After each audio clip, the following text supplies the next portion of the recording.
Hello साथियों, नमस्कार। स्वागत है आप सभी का। कैसे हैं आप सब? उम्मीद करते हैं आप सभी अच्छे होंगे। दोस्तों, आज के इस वीडियो में हम सब बातचीत करेंगे मुगल काल भाग 2 के विषय में। इससे पहले भाग 1 हम लोग कर चुके हैं। अगर आपने नहीं किया है तो उसका लिंक नीचे वीडियो के डिस्क्रिप्शन में है, जहां से आप जाकर देख सकते हैं। आइए स्टार्ट कर लिया जाए भाग 2। और यहाँ पे हम लोग बात करेंगे बेहद महत्वपूर्ण सवाल जो आपकी परीक्षा में पूछे गए हैं या आने वाली परीक्षा में ये पूछे जरूर जाएंगे। स्टार्ट कर लिया जाए।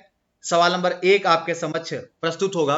किस इमारत को साने फतेहपुर के नाम से जानते हैं आप? अच्छा सवाल है, शायद आपको जानकारी ना हो। किस इमारत को साने फतेहपुर के नाम से जानते हैं? तो उत्तर होगा जामा मस्जिद। इसे आप किस नाम से जानते हैं? सामे फतेहपुर के नाम से जानते हैं। फतेहपुर की शान, आप ऐसा भी कह सकते हो।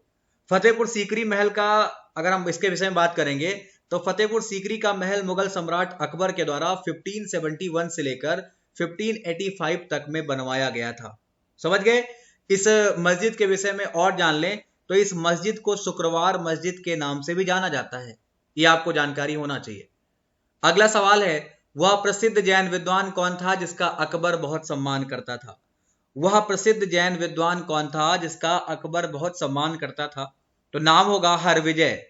आपको यह जानकारी होनी चाहिए। हरविजय का अकबर बहुत सम्मान करता था। समझ गए आप? चलिए आगे बढ़ते हैं। अगला सवाल है, दीन-ए इलाही बनाने का मूल उद्देश्य क्या था? दीन-ए इलाही बनाने का मूल उद्देश्य क्या था? तो पहले तो आप ये जान लीजिए कि दीन-ए इलाही है क्या। दीन-ए इलाही एक धर्म है जिसको अकबर ने 1582 में एक धर्म का रूप दिया। इस धर्म में इसने क्या किया था? सभी धर्मों के मिश्रण को मिलाकर इसे तैयार किया था और यह चाहता था कि सभी लोग इस धर्म के प्रति अपनी आस्था रखें। तो इसका जो मूल उद्देश्य था विश्व बंधुत्व था, लोगों को आपस में भाईचारे की भावना से बना के रखना। ठीक है, तो ये आपको याद रखना है अच्छे तरीके से। चलिए आगे बढ़ा जाए। हल्दी घाटी की लड़ाई किनके किनके बीच हुई थी? हल्दी घाटी की लड़ाई इतिहास की प्रसिद्ध लड़ाइयों में से एक है और यहां पे वही सवाल है कि हल्दी घाटी की जो लड़ाई है वह किसके किसके मध्य हुई थी? तो याद रखिएगा, हल्दी घाटी की लड़ाई 1576 में मेवाड़ के शासक राणा प्रताप और अकबर की सेना के बीच में हुई थी, जिसके विषय में आप सब जानते हैं। समझ गए? इस युद्ध में मुगल सेना का नेतृत्व तो मानसिंह कर रहे थे और जानकारी आपको होना चाहिए, मानसिंह अकबर के रिश्तेदार हैं। चलिए, तो यहां पे आपका अकबर और राणा प्रताप लगा के आगे बढ़ा जाए। मनसबदारी प्रणाली किसने प्रारंभ करी थी? मनसबदारी प्रणाली के विषय में अगर हम बातचीत करेंगे तो ये अकबर के द्वारा स्टार्ट की गई थी। किसके द्वारा? अकबर के द्वारा। बड़ा इंपॉर्टेंट सवाल है, कई बार ये भी पूछा गया है। और आपको बता दें, हम इसे अकबर ने स्टार्ट कब किया था? तो अपने शासनकाल के 11वें वर्ष इसको अकबर ने स्टार्ट किया था। ये भी जानकारी होना चाहिए। अकबर ने सारंगपुर पर आक्रमण कब किया? अकबर ने सारंगपुर पर आक्रमण किया 1561 में। कब किया? 1561 में। थोड़ी जानकारी इसके विषय में आपको हम और दे दें तो अकबर ने 1561 में मालवा के बाज बहादुर की राजधानी सारंगपुर पर आक्रमण किया था। बड़ा इंपॉर्टेंट है, मैंने आपको पहले भी बता रखा है। अगला सवाल रहेगा, फतेहपुर सीकरी का निर्माण किसने किया था? फतेहपुर सीकरी का निर्माण जो है वो किसके द्वारा? अकबर के द्वारा माना जाता है। समझ गए आप? अब एक सवाल नीचे कमेंट बॉक्स में आपको करना है, अकबर का जन्म कब हुआ था? यह आपको नीचे कमेंट बॉक्स में बताने का प्रयास जरूर करना है, अकबर का जन्म कब हुआ था। चलिए आगे बढ़ते हैं अगले महत्वपूर्ण सवाल की तरफ। तो किसने फतेहपुर सीकरी का पंचमहल बनवाया है? किसके द्वारा फतेहपुर सीकरी का पंचमहल बनवाया गया है? तो याद रखिएगा, अकबर ने आगरा से तकरीबन 40 किलोमीटर की दूरी पर फतेहपुर सीकरी में 1572 में एक राजमहल किले का निर्माण कराया था। तो ये भी आपको जानकारी होना चाहिए और इसको बनने में लगभग 8 साल का समय लगा। ठीक है, हम फतेहपुर सीकरी के बारे में बात करेंगे तो इसमें आपको जोधाबाई का महल, पंचमहल, स्वर्ण महल, सुनहला मकान, दीवाने आम, दीवाने खास और बहुत सारी चीजें हैं जो आपको यहां पर दिखाई पड़ती हैं फतेहपुर सीकरी में। चलिए आगे बढ़ते हैं। अगला महत्वपूर्ण सवाल आपको बता दिया जाए। अगला सवाल है, पानीपत का दूसरा युद्ध जो है, पानीपत का दूसरा युद्ध कब हुआ था? पानीपत का दूसरा युद्ध 5 नवंबर 1556 में हुआ था। कब हुआ था? 5 नवंबर 1556 में। तो ये आपके लिए इंपॉर्टेंट है, आप इसे अच्छे तरीके से याद रखोगे और ये कई बार पूछा भी गया है। अगला सवाल है बुलंद दरवाजा कहाँ स्थित माना जाता है? तो बुलंद दरवाजा आप उत्तर प्रदेश में देखते हो। कहाँ देखते हो? उत्तर प्रदेश में देखते हो। ये फतेहपुर सीकरी में आपको दिखाई पड़ता है और ये भी अकबर के द्वारा ही निर्मित कराया गया था। अच्छा, एक सवाल आपको बताना है, बुलंद दरवाजे का निर्माण अकबर ने किस विजय की याद में कराया था? और ये आपका बुलंद दरवाजा अकबर ने कब बनवाया था? ये दोनों ही आपको नीचे कमेंट बॉक्स में लिखने का प्रयास करना है। चलिए आगे बढ़ते हैं। अकबर अपना धार्मिक विचार विमर्श कहां पर करता था? अकबर अपने धार्मिक विचार विमर्श कहां पे करता था? इबादत खाना में करता था। कहां पे? इबादत खाना। कई बार आपसे पूछा गया है, बड़ा इंपॉर्टेंट है। इबादत खाने की स्थापना 1575 में की गई थी। ये सवाल भी आपके लिए जरूरी है। इसकी स्थापना 1575 की मानी जाती है। ठीक है भाई। और 1578 में इबादत खाने को धर्म संसद में बदल दिया गया। इबादत खाना पहले इसका नाम था जब इसको बनाया गया था, और 1578 में इसका नाम धर्म संसद रख दिया गया। प्रयाग नगर को अल्लाह का नगर किसने बोला? प्रयाग नगर को इलाहाबाद अल्लाह का नगर किसने बोला था?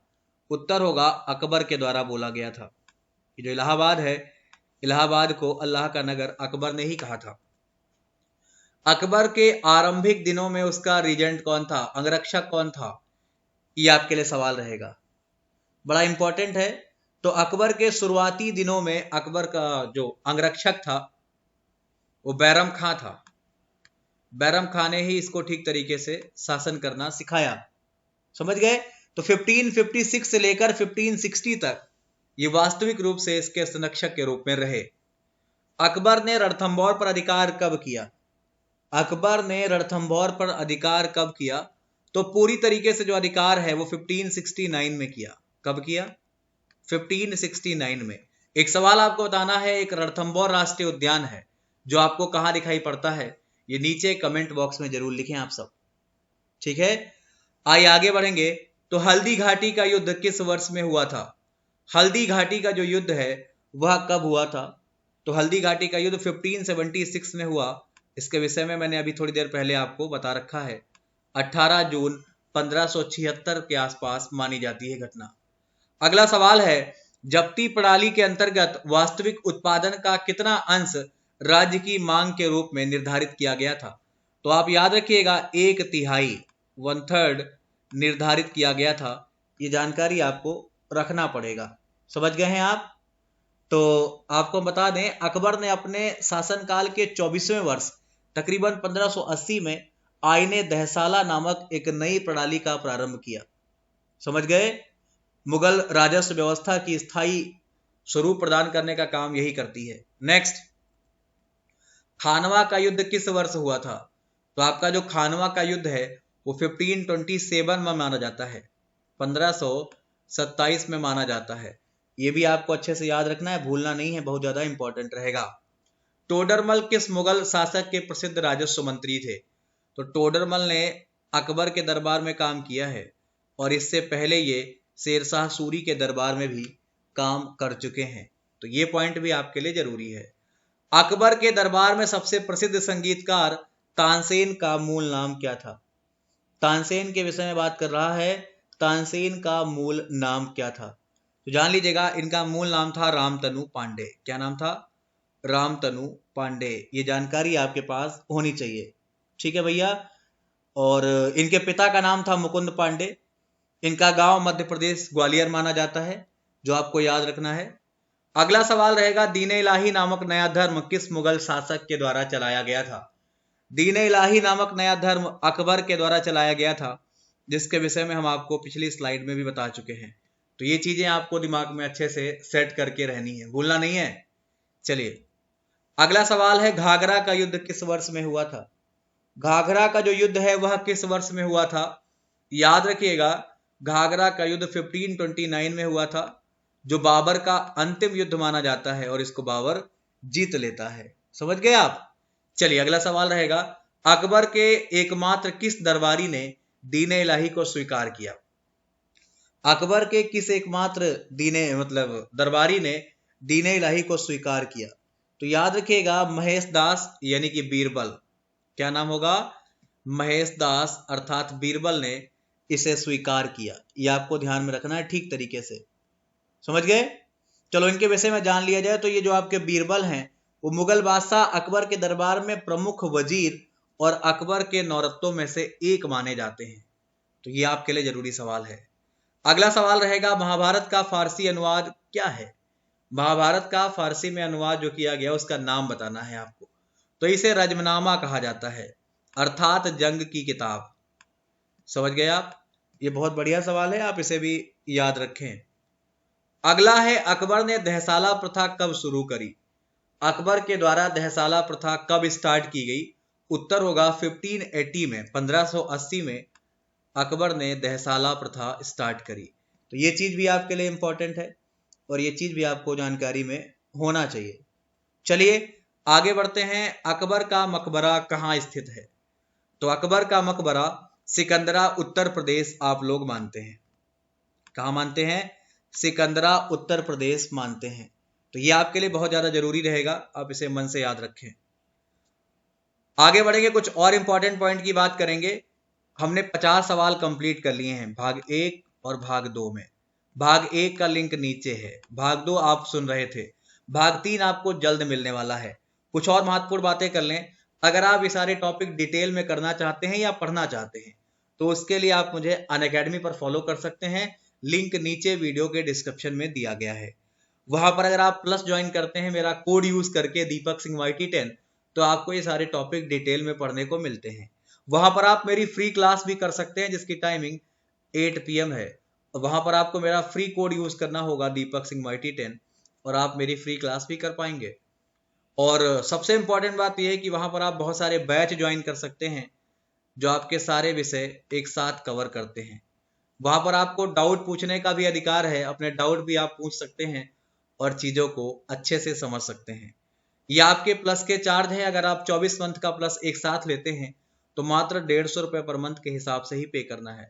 अगर आप 12 मंथ का प्लस एक साथ लेते हैं तो आपको 250 रुपए पर मंथ के हिसाब से पे करना है।